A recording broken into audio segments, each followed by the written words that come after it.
Okay. Oh, I see that Biscuits joined us. Yes. Yeah, Biscuits is She's trying to get looking. attention from somebody else now. Yep. Yeah, looking for some trouble to get into. So he's Yeah. going to play chess for a little bit. Oh. Yeah. Fortunately, the chess pieces um, are already in a random assortment. I think from the last time that he was up there playing chess. Good morning, Timo. Hello. Hey, looks like Hello. you've got the Discord issues all worked out. Yeah. I was on the spam filter. I don't know why, but yeah. Yeah, But yeah. I saw the notification pop up that you had joined, and it was collapsed under a potential spammer. So I said, no, this person's been emailing me. This is not a spammer. Well, glad that you could be here. So, how far have you made it through the book so far? I read the one book, the Immutable Architecture book, Yes. and to be honest, I read it to the end. Oh, okay. And it was funny because I met a friend in Dresden, Eastern Germany, and I told him, "Hey, here's a new book," and I already read it, and okay. That's kind of funny, yeah. Yeah, I'm But glad to see that serendipity is starting to happen. yeah, but it's really interesting because at the moment I work a lot of event sourcing and some stuff like that, and to see how to get the sequence of events that you don't need the sequence of events and go to immutable architecture and scale in a different way. That's a really interesting topic for me. Yeah, excellent. So your book helps a lot. Cool. Yeah, yeah. Yeah. It was one of those things that I've been thinking about along these lines for a while, and then I saw event sourcing gain popularity, and now blockchain gaining popularity, and I was like, these are serialized histories. There's you're giving up so much, and you could use a partially ordered history and get all the benefits you need, except for just a few. So yeah, like with blockchain, the double spending problem. Okay, you need a serialized history in order to ensure that double spending doesn't happen. You can't do that in a graph. And anything, allocation of a non-fungible resource in general, like classic example, allocating a room for a meeting. So only one group can be in that room at that particular time. You have to be able to prove somehow that you haven't had two allocations, and you can't do that proof if you've got a directed acyclic graph that supports subsets. So, yeah, if you don't have those problems, use the graph, and things are going to be a lot easier. If you do have those problems, isolate those problems, and use a different technology for them. Yeah, but yeah, of course. I mean, that's a little bit like if you go to the bakery, you don't normally take a truck. It's you take a small car or go Yeah. on your feet, whatever. But at the moment we have with event sourcing, it's fine for our application at the moment. But it's a big it's a container shipping application from China to Europe. Uh-huh. So yeah, we don't know what happened in 1 or 2 or 3 years. So it's good if you don't have only event sourcing. If you have some mechanism to say, okay, if it's event sourcing is not enough because we're going in deeper problem, have to scale up more efficient. Then it's of course really good that there are some concepts out of the world, like the immutable architecture or something like that. But yeah, and to play around with them, it's really interesting. Yeah, I like that Um, analogy of taking a container truck to the store. In fact, one of my mentors, way back when I was starting my career, his name's Chad Gray. I think he's retired now. I've spoken with him a few years back, and he was changing jobs at that time. He might be retired from that job, but I'm going to have to reach out to him now, see how he's doing. But yeah, he used that analogy of using a front loader at the grocery store. So very close analogy, but ironically, he might think that the runtime that we're building now is overkill for a lot of problems, and a simpler runtime will do. So I hope to show him that no, this is actually the simplest runtime that solves the problem and gets to the point that you want to be. Yeah. So that is something that I constantly am trying to work against. Am I over engineering the problem? And as somebody else put too many constraints on the application developer, that then I can remove some of those constraints. But then again, constraints are powerful, and constraints are why this mathematical system works. So it's actually a constraint that you cannot write a query that is guaranteed to return one result. And that's a very important and powerful constraint. So yeah, it's all that balance, and that's where the art comes from in the art of immutable architecture, is that balance. Yeah, but what's for me, what's really interesting is it's not immutable architecture. It's also the things like you wrote something about now if you have a constructor with now, it really doesn't make sense, because if later you need it, and then create a new entity or whatever like that. And it's also really interesting because normally if you go in a lot of projects, there's now in the constructor because they set it later or whatever they do with it. So, but it's a different architecture style, and it's really interesting to say no, don't allow such things. Do it when you need them. That's other trick that you can do, and so it's not only for scaling. For me, it's also a little bit cool. That's a trick you can do, and it's sometimes a little bit.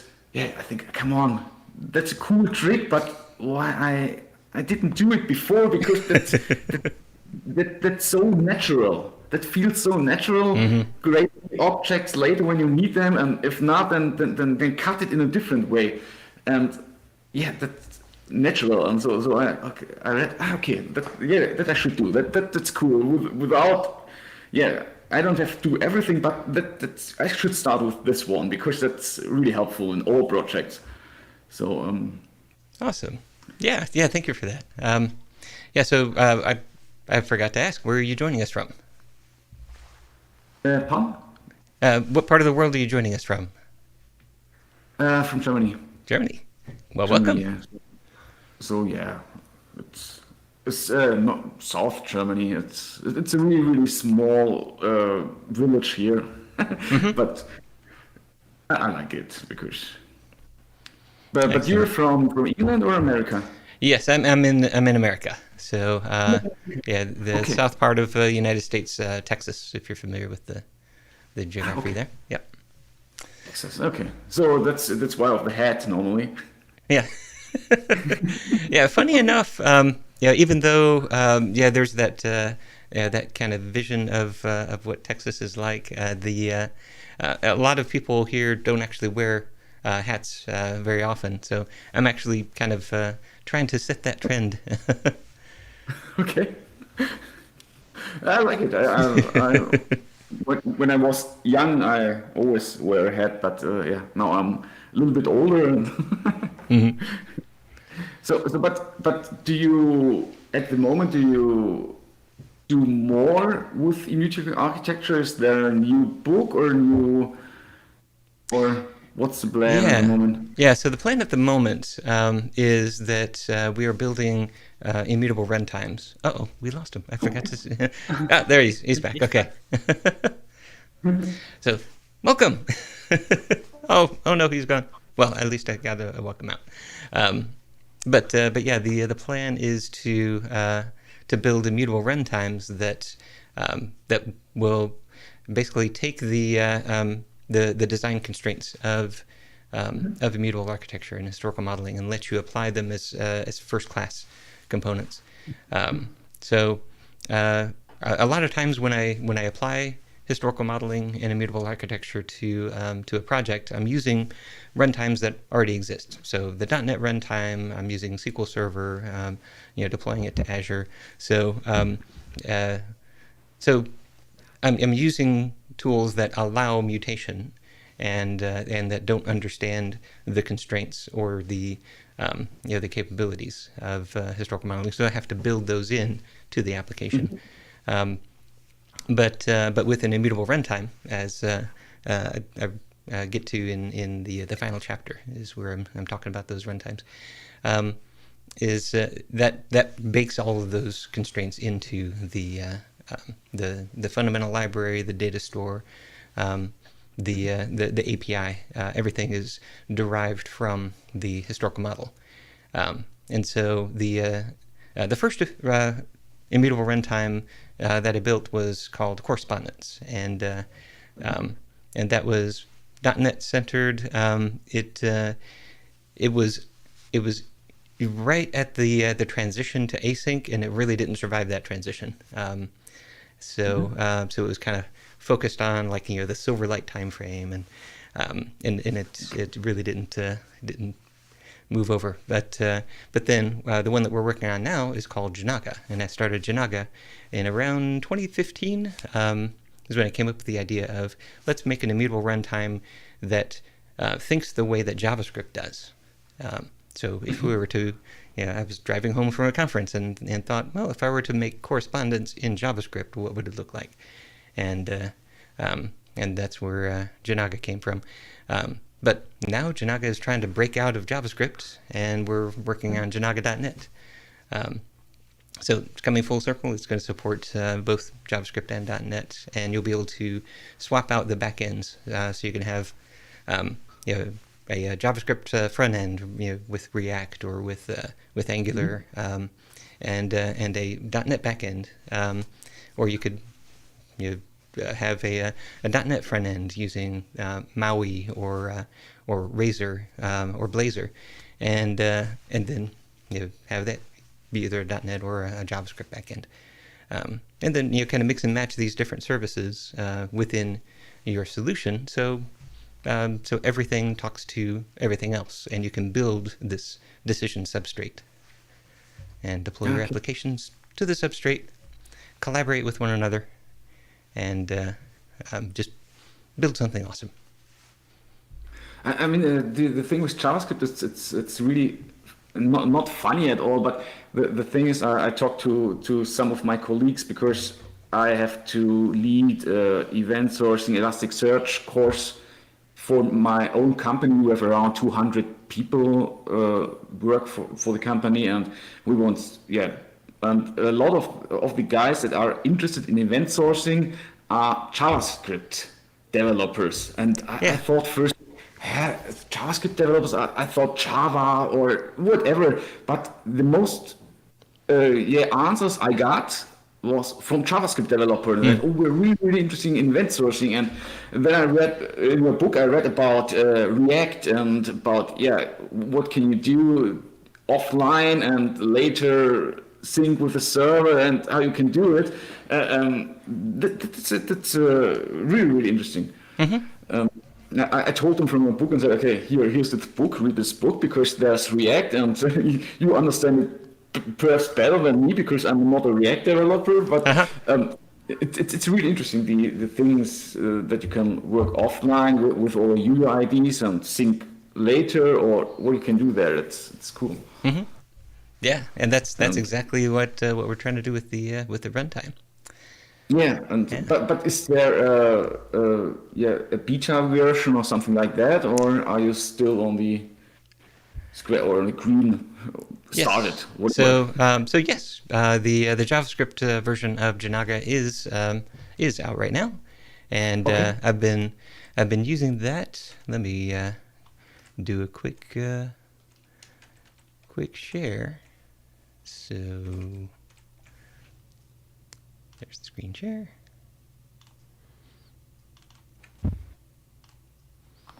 Okay.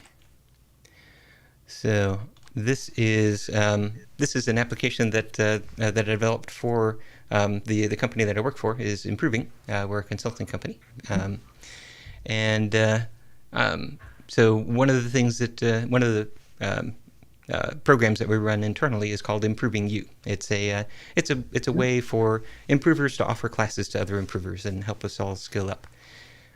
So I made this application to help us to post our catalog of courses, register for those courses, take care of all of the data access, the data management.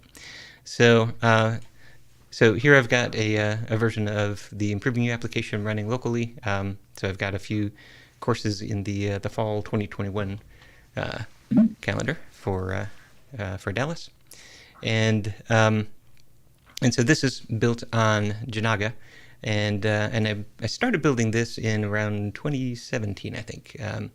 So I have about 5 years worth of data in this application, and it's grown up over time. And this is built using Jinaga. So if you go to jinaga.com, you can find information about the library. So starting with the concepts, we've got the idea of recording an immutable fact is just a single line of code. So you just j.fact, you give it a JSON object, and that is now an immutable fact. So it's stored locally, it's sent to the server and stored on the server, and it's sent to other peers that are interested in that fact. So that just is added to the substrate. So every fact has a type, and then it's got some fields. So here we've got a date, and then we've got a couple of other facts, blog and person, and these were previous calls to j.fact. And so every time you save a fact, you can also record its predecessors, the facts that came before. So this is what I mean about how would a JavaScript developer think about historical modeling? And so a historical fact is an immutable JSON object. JSON, okay. Yeah, and then you write specifications. So a specification. This is similar to a query in the factual modeling language that's featured in the book. But these are written in raw JavaScript. You create a function that returns a j.match, and then you provide a prototype, a template for the facts that you want to match, including their type and their predecessor. So here I'm looking for all posts by this particular author. So anything that is of type posts from that author is going to be returned. So here when I said j.fact, I said the author is this person and the type is blog post. That means that now this fact matches that template, matches that specification. The such that lets you now add existential conditions to it. So such that the post is not published. Post is, or such that post is published. Post is published is going to be another specification function that is looking for the type blog post publish for this particular blog. And so that's only going to return those posts where that successor exists. And so now you can do these existential queries. Okay. And here's one way that you can bind it to the user interface. You can actually just use jQuery if you want to bind it to the user interface. That was the simplest way to show you how that works, but that's not the way that I do it. This view right here was written in Knockout, but that's not the way that I do it anymore either. Now I use React. So with Jinaga React, you build up your specification. So this is all of the different specification functions that we were just looking at. So starting with this message, I want to get the text field of that message fact. The sender is going to be execute this specification to get the message senders, and then once you've got them, execute this continuation to get the users, the user names of those senders, and then pull the value field out of those facts, and then that becomes the sender. And so now you've got the specification that just has this projection, really, that just has these two fields in it. And then you can, well, one way to do that is to use the hook, use result, and then that result is going to be those two projections. And so that way, when you add new facts to the system, because this is React, it knows that things have changed, and it's going to re-render the DOM, and so you just j.fact, and the DOM changes. So the really cool part is that it doesn't matter if it was you or somebody else that made that change, because that's not here. That's all the way back at the home page. Because you can say, after you've done all that, j.subscribe, and you just say, I want I want to learn on this node anytime something matches this specification. Just here's the specification, go, tell me about it. And so if somebody else and subscriber, so if somebody else posts a fact that meets that specification, then it's going to get routed through the substrate and end up on your machine, and then it'll update your user interface, and you'll see it. Okay, cool. Yeah. So it's a subscriber pattern. Okay. Mm-hmm. So at the moment it works locally on my machine, and there's a backend, and if someone else is on a different browser, then I subscribe, and I collect all the new things from the server at the end. Exactly. Yeah, and you can scale at the moment the server so that you can run more instances, or with a load balance, or how it works at the moment. Yeah, so that portion is pretty limited right now. So you can hook the servers in sequence, which I do whenever I need to migrate data from one server to another. So my original server will be at the back, and then I set up a new one, and I say that it's subscribing to this back one, and then point the application to this new server, and then as somebody navigates through the application, it pulls that information into this new database, and then serves that out. But yeah, one of the features that is on the backlog that we do need to finish before we can really call this a true substrate is that peer-to-peer communication. Okay. And I think in my head, I don't know if it's right, but I don't think that it's so hard to scale it, because we've done scaling at the moment with partitions, because we have containers. These containers on the ships are different containers, and so we can say we can scale on a partition that's a container, because of course there are not different events for we can scale on the container levels of partition. And if you, in your example, I can, perhaps it's wrong, but if you have different authors and blocks, then of course you can say I partition on blocks, and so I have a natural scaling on the block level, if you understand what I mean. Yes. If you have block codes from different persons that you perhaps scale on this way. But yeah, it's cool.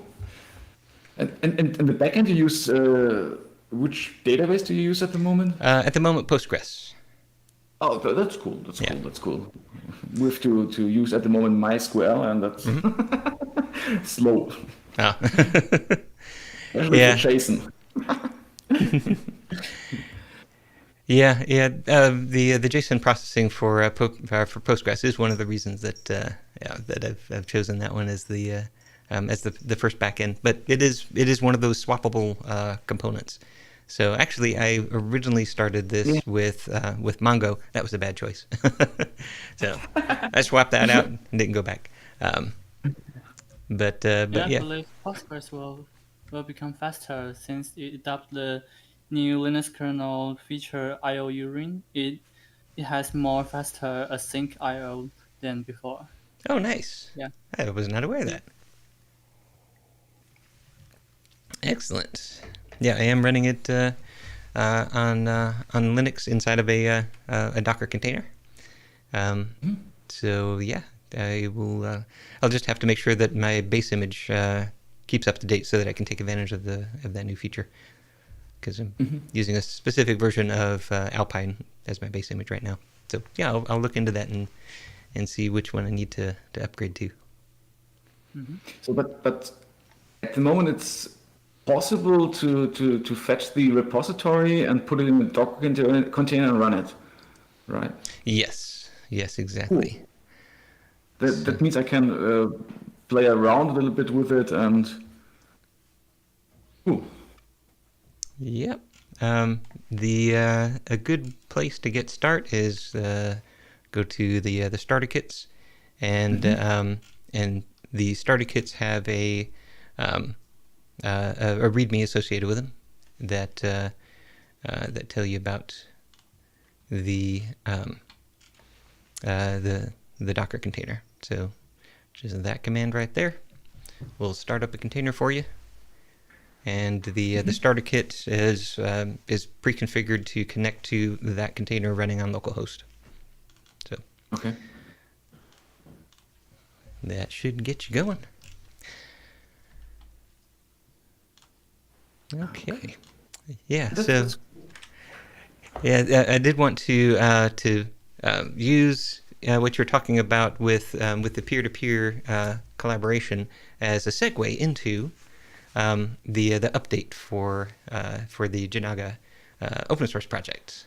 So what we are working on here is a brand new specification language for the communication between peers. So so the specification language right now that the client is using to talk to the server is very linear. It if you remember the pipelines from the book, if you were to just draw a pipeline that only went to one one step after that, that's all that one could do. It couldn't branch out and do more interesting things. So I've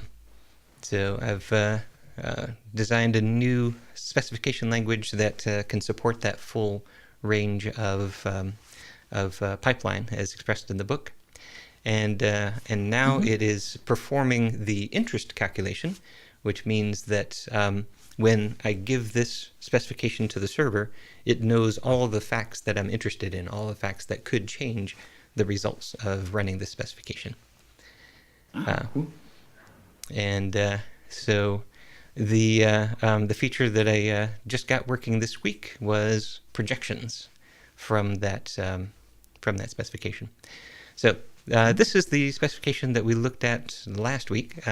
So this one says I'm starting from an improving you semester and a user. So I know who's logged in and I know which semester they're looking at. So this is basically the specification for this screen. And then it says, okay, I want to find the catalog in that semester, and I want to find all of the courses in that catalog. So in the Improving You data model, a catalog is a semester for a particular office. So by selecting Dallas Fall 2021, I've actually selected a catalog. Okay. And then say I want all of the courses that are in that catalog. So here it's looking at courses with the predecessor called _in. that's an artifact of some previous decision. That's actually no longer the naming convention I would recommend. But so the catalog, the courses in that catalog, where not exists a delete, having the delete course be that course. So there's no successor delete fact for the course in that catalog. And so that should give me just the courses that still exist that haven't been deleted. And then going on to the next step, I'm looking for the registrations with two conditions. First of all, the registration course is that course. So somebody registered for that course. And the second condition is that the registration student point back to this user. So this is looking for specifically the logged on user having registered for this course. So this specification is looking for, I have logged in, show me all of the courses for which I have registered. Okay. And right now, if we do an npm run interactive, then this is going to run that specification against my my database and give me back a collection of streams. So the streams identify the different subsets of facts that I would be interested in, and these are identified as tuples. A tuple is a consistent set of facts that are all joined together using these constraints. So there's one stream of tuples that have catalog course delete in them, and so here I'm looking for, show me the catalog, show me the course, and then since I'm looking for courses where not exists delete, it's including those delete facts. It says, okay, if you are showing a course on your screen and this is the specification you're using, now I know that you're interested in the deletions. So it'll send you those tuples. In this case, we don't have any. So we don't have any deletions for courses that I have in this particular catalog. And then it applies that existential condition and moves on to the next. So now we're looking at the tuples that have a catalog, a course, and a registration. And since this has an existential condition where not exists delete, it's including this delete label. And there we have a single tuple. So this is a tuple of these 4 facts.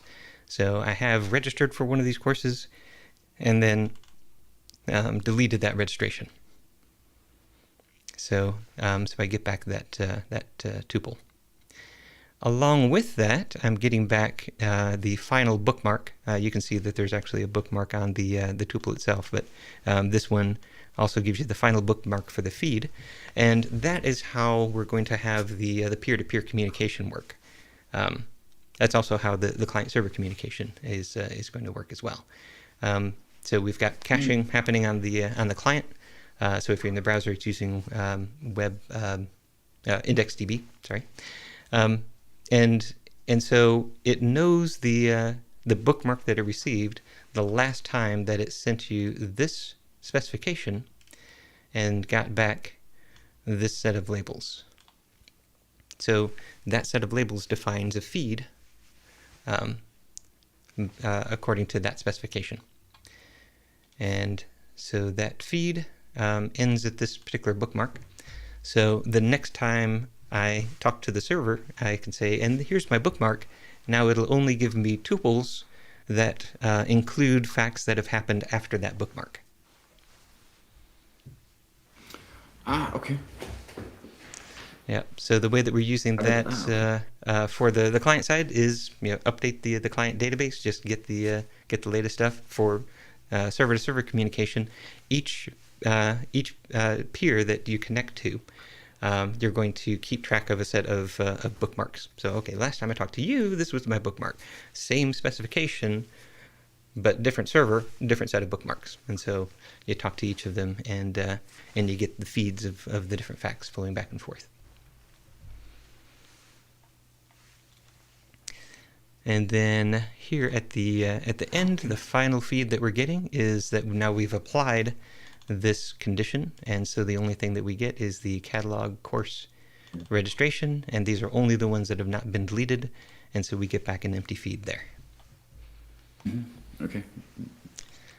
So the next thing that that we want to see is for these tuples that I'm getting back, I want to see a projection. I want to see information about those courses.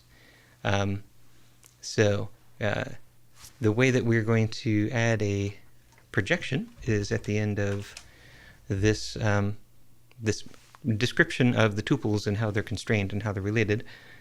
We do a set of named projections. So I'm going to want the titles of the courses. So I'll name that titles, and then this is now going to be a similar specification. So give me the title, improving you course title, such that title course being an improving you course is equal to the course from this tuple. So if I didn't mistype anything, then improving you course title does not, oh, that's because I misspelled it. Improving you. There we go. So now we've got those. So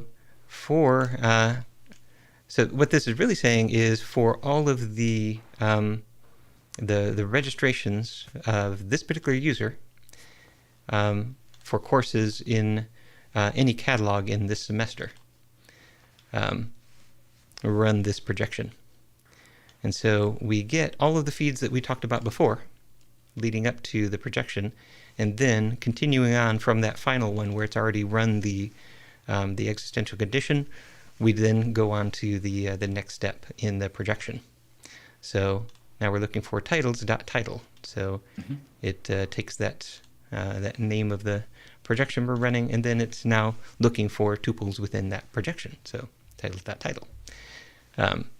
Since this one came back empty, then this one is going to also come back empty. We don't yet have any courses that I'm registered for.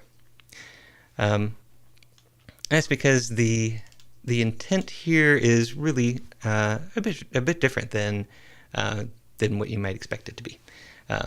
If you want to display this screen, what you're really interested in, show me all the courses, and then for the course, show me my registration, and show me the title, and show me the instructor.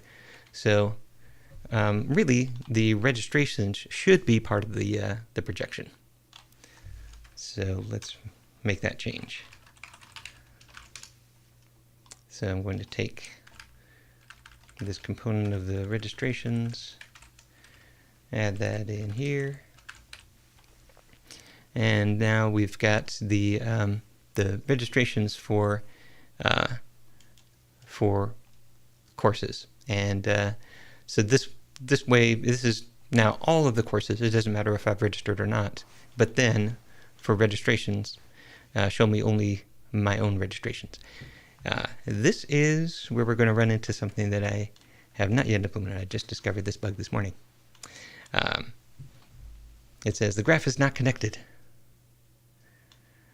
What it's doing when it's looking for the graph being connected is it wants to make sure that that from this starting point of this semester and this user, we can draw a complete subgraph using all of these links. What I just did is I moved the one that joins back to user outside of this main tuple collection. Now that should be okay because I should be able to use this this input, this given user, inside of the projection, even if I don't use it inside of the main body of the query.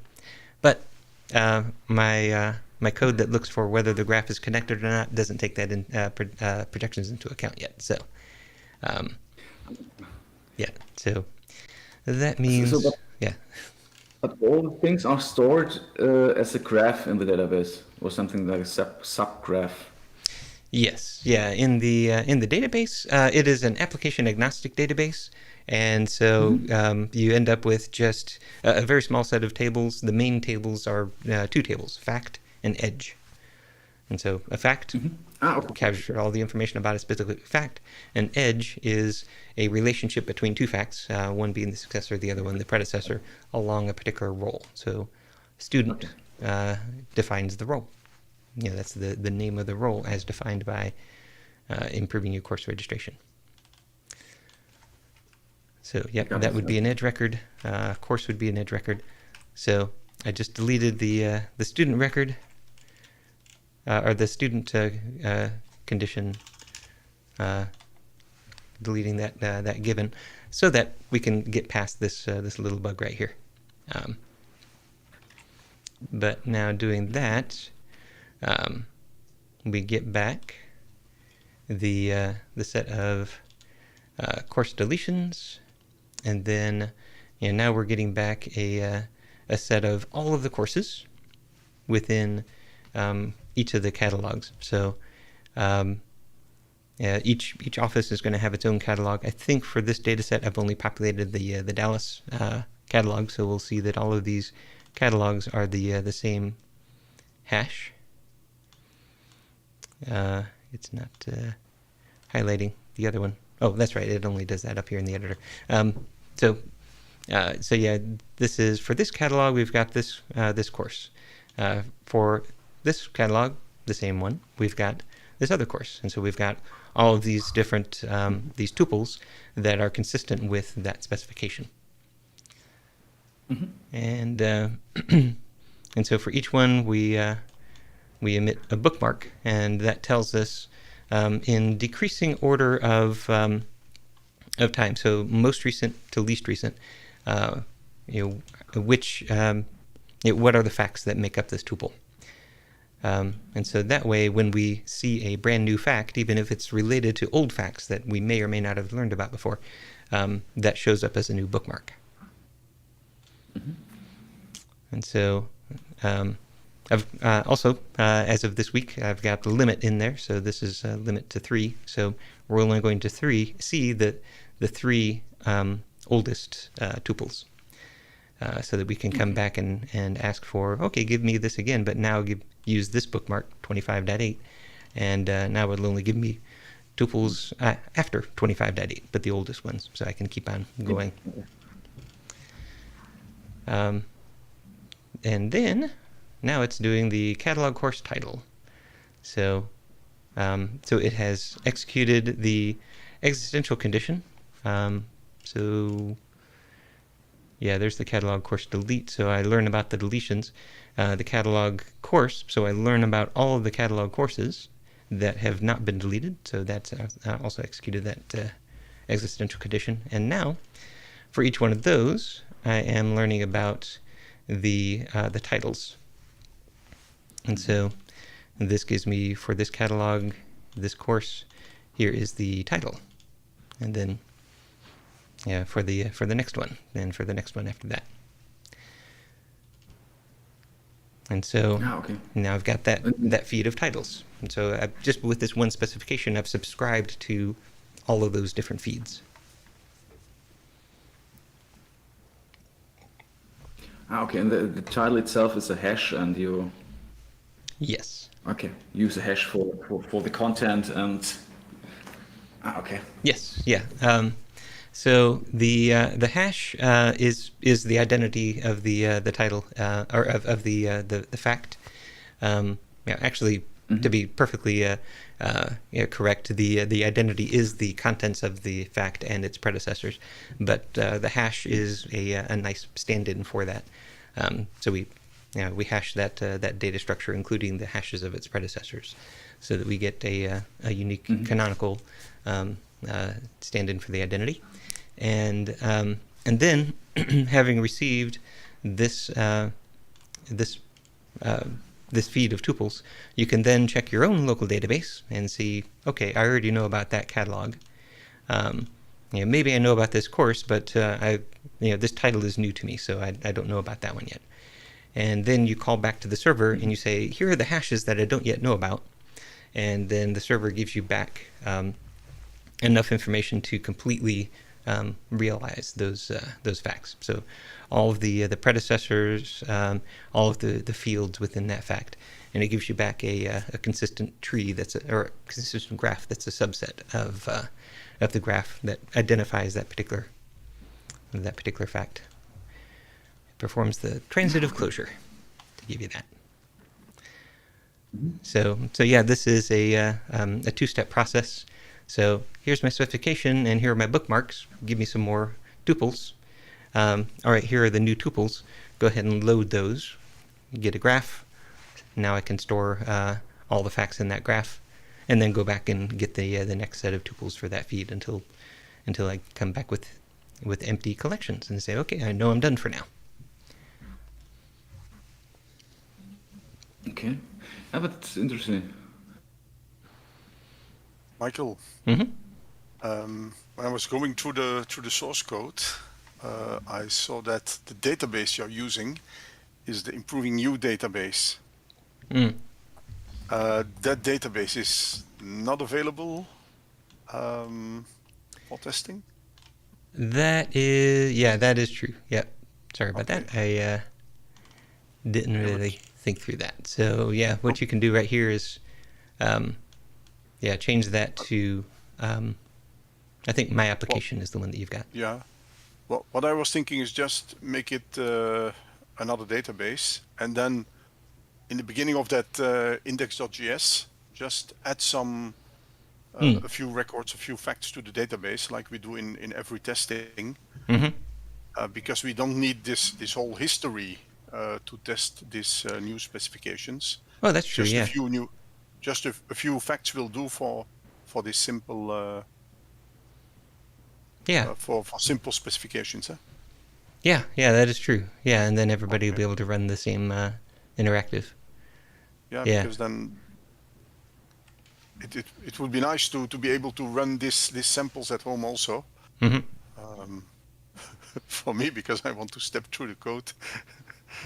I'm still not understanding it completely. But that was my next step to build that to use own database then.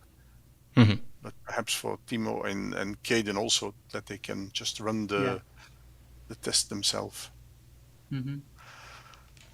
Yep, I like that idea. I will try to do that and upload it to GitHub. Okay, that'd be perfect. Yeah. Yeah, excellent. That would be cool, yeah. Very nice. So yeah, the code that Jan's talking about walking through, that is this code here that generates a data structure which then is used to generate SQL. And I added some comments based on the walkthrough that we did last week. So hopefully these will be helpful. But yeah, the gist of this is that you've got a description builder that builds up an array of query descriptions, and each query description describes a data structure that can be turned into SQL, the parameters to use to execute that SQL, and the labels that represent that feed. And so then you can execute it. You can plug in the bookmark and get the latest tuples and the latest bookmark. And the important part of this algorithm is that query description is an immutable data type. And so we first of all Yeah, we take some information out of the specification, like all of the givens, and allocate fact table joins or fact table. So this becomes the initial from clause and the eventual join clauses that join back to the fact table, and so each one has its own alias.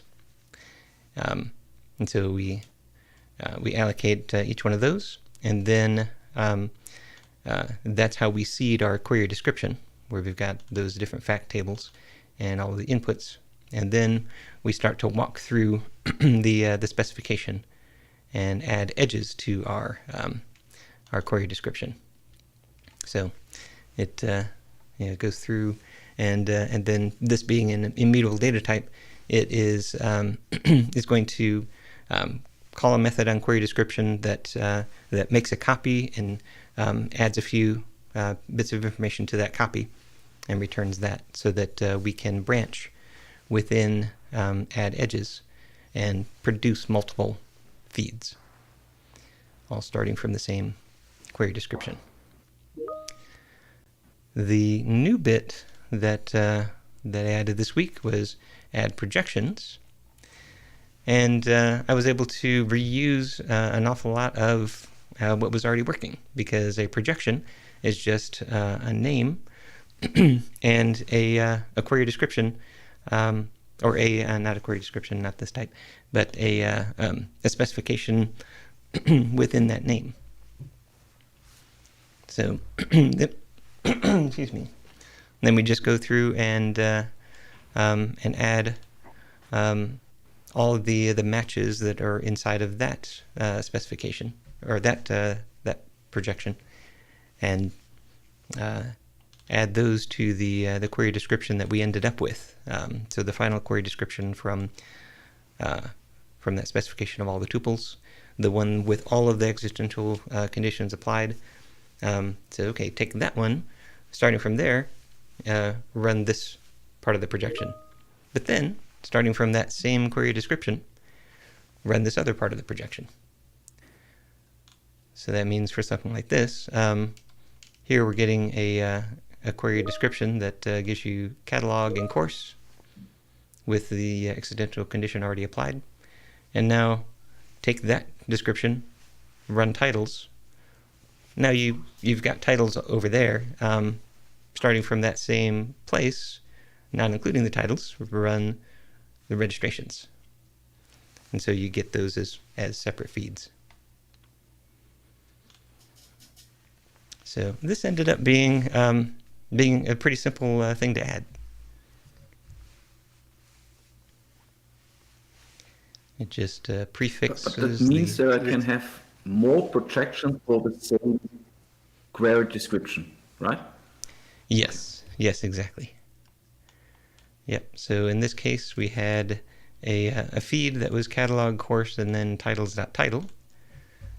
So catalog course was the query definition that we built up here, and then titles.title. But then we go back to catalog course and then do the registrations.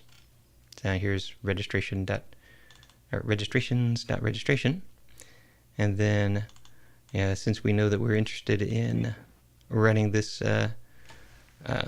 this specification, we're looking for the registration deletions. And so, yep, right here is a registration that I have subsequently deleted. And now here are all the registrations for which a deletion does not exist. And that's an empty result. Mm-hmm. Mm-hmm. Which means you could even put another set of projections right here, and it will just continue to go down the tree.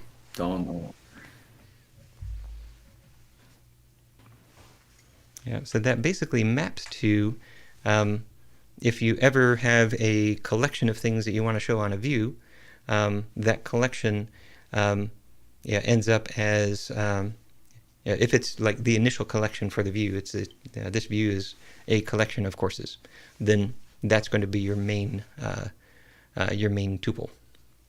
But then for each course, you're going to get a collection of properties. So if you end up with a nested collection in your view, then you'll end up with nested projections in your specification.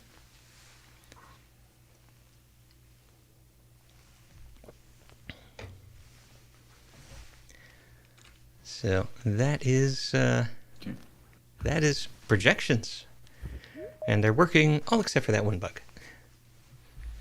But I can fix that bug. But that latest version is not on GitHub yet, I think. What we have on GitHub right now, so yeah, the latest one, that's on the projections branch. Does have everything that we saw here. The changes that I made here were just rolling the specification forward and backward so that I could do this demonstration, and changing the public key that's in here to one that was generated on this machine. Strange, because the specification.txt is 16 days ago in the projections branch. Yeah. No, I don't see the projections. Okay, yeah. Yeah, so let me take a look at what is full specification. I think actually that is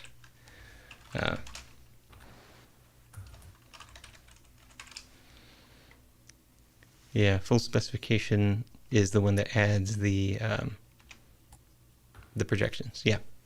Okay. Yeah, so you're right. Yeah, the example is not up there yet. But the code to generate SQL for specifications or for projections is up there now. Okay. So, yep, I will make sure that I push this example.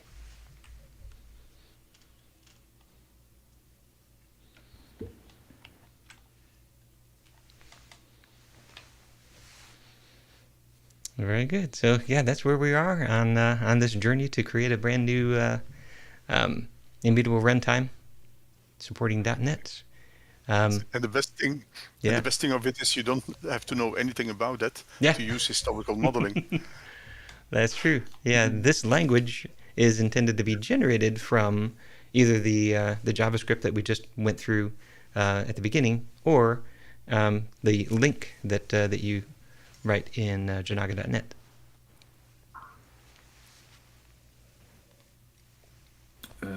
One question: the GitHub repository is Michael Perry Jinaga, right? Jinaga? How you spell it right? Jinaga? Oh,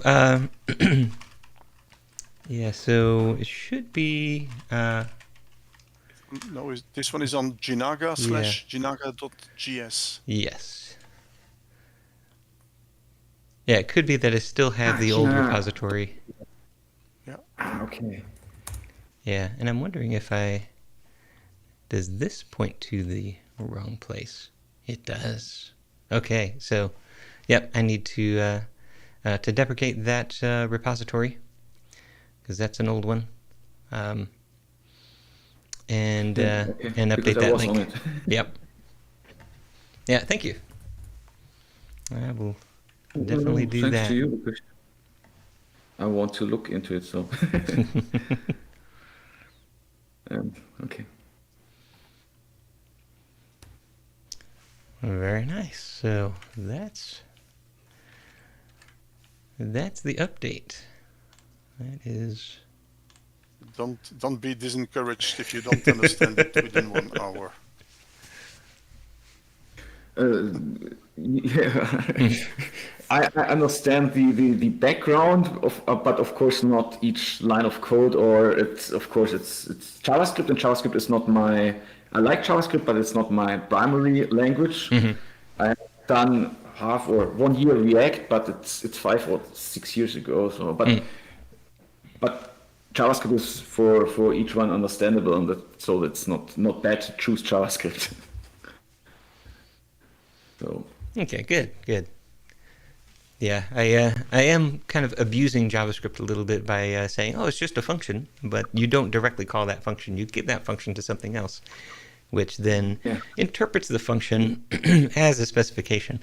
So it's a little bit weird, but yeah, but hopefully it'll be familiar enough to most JavaScript developers that they'll understand. Okay, this is what I do with these specification functions.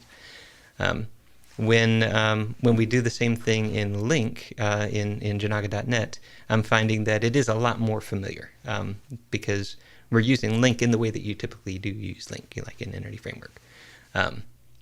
So yeah, that's a little bit less jarring, but yeah, both the JavaScript specification language and the .NET specification language using Link can produce these same specification objects. So it's just now a matter of turning those into text and using those to communicate with the server. Right? That's all there is to it, right? That's our next step. Okay. So yeah, we should be making progress toward that. And then yeah, ultimately Jan is going to be piloting Jinaga.net in his application to work out all the little nuances and see if this is something that others will be able to have success with. Yeah. I still had a few questions on last time, but I think we will keep them for next week. Okay. Because otherwise we are going to take up too much of your time. And I will try to get a database online, but that's not going to be before Monday. I'm going to be away for 4 days. Okay. All right. So I suspect that by then I will be able to add some facts to the sample database in the interactive index.js, and yeah, I'll try to get that working so that then it'll be a pretty simple thing for you on Monday to now take that and start stepping through. Okay. Good. So thank you, Michael. See you next week, Thursday. Yes, indeed. Next Thursday it is. Okay. Yeah. Timo, Thank you. Kaden? Yeah. See you. One last thing. Could you be so kind to post the GitHub repo in the chat? Oh, yes. The current one, because I searched, but I only find Jinaga, but not with. Yeah. Yes. The only link that would be great. Yeah, so that would be the one that we're looking for.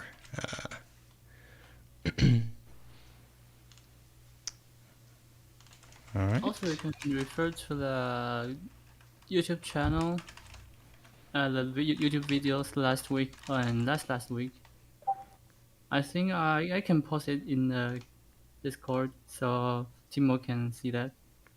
Ah, I see it here. Thanks a lot. Ah, okay. Now I know why I'm on the wrong side, because I searched for your name on GitHub, Yeah. not for the Jinaga namespace. Okay, got it. Cool. Thanks a lot. Yep. Thank you. So yeah, I will get that cleaned up so that nobody else is confused and looking at the old one that started 15 years ago, or 15 years ago, in 2015.